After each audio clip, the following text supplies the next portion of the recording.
So, okay, let me ask you a practical question. There's different stages of being in a relationship, right? You meet someone, you go on a date with them. That's a certain stage of a relationship. You date for weeks, months, however long before you say we're going to be committed or exclusive with each other, right? Then there's a marriage commitment and that type of relationship.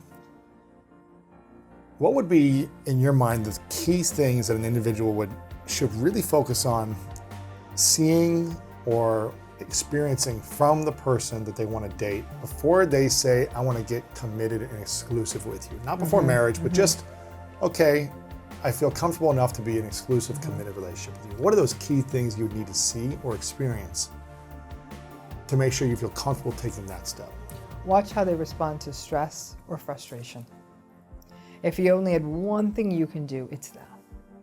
Because that's the test, right? Do they become really dysregulated, impulsive, say really awful things, and then, I was just really stressed out. No.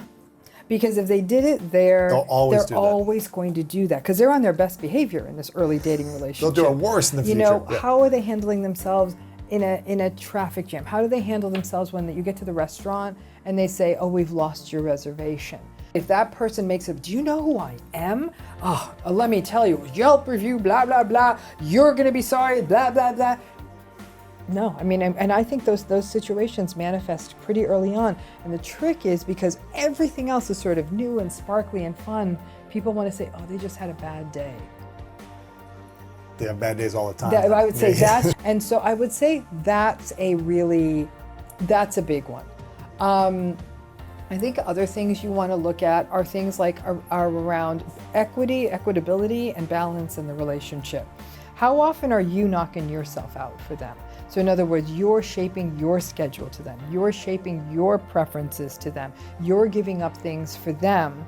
And yet they still make it sound like you give up maybe you're invited to a old friend's birthday party, and it's gonna be a girls' night out. And they doubt your commitment, like, oh, really, it's your friends instead of me. And then you end up canceling on the friends and you go out with them and they'll say, isn't this so much more fun? So they make it seem like your sacrifice was actually good for you. That's something else you could see early in the game. That's a sign too, that you need to pay attention to. Yeah, if they're trying to take you from your friends and family. But sometimes it's not even that obvious. It's more of a, why can't I come? Or they doubt your commitment. And so it's not as like, you're not seeing your friends. It's, you spend a lot of time with your friends. Like, maybe this just isn't the right time in your life for a relationship. Wow. I get that, I got that. So they play that game. And then you're thinking, no, I'm kind of really into this person. So they're not angry at you, but they're doing it in a covert way. Yeah. No doubt, they doubt your commitment. And because people want to prove their commitment, right? And they know I'm really committed to this. Okay, I find it interesting that on a Saturday night, that's what you chose, even though you've told them weeks ago, and then you give in. So look out for those two things.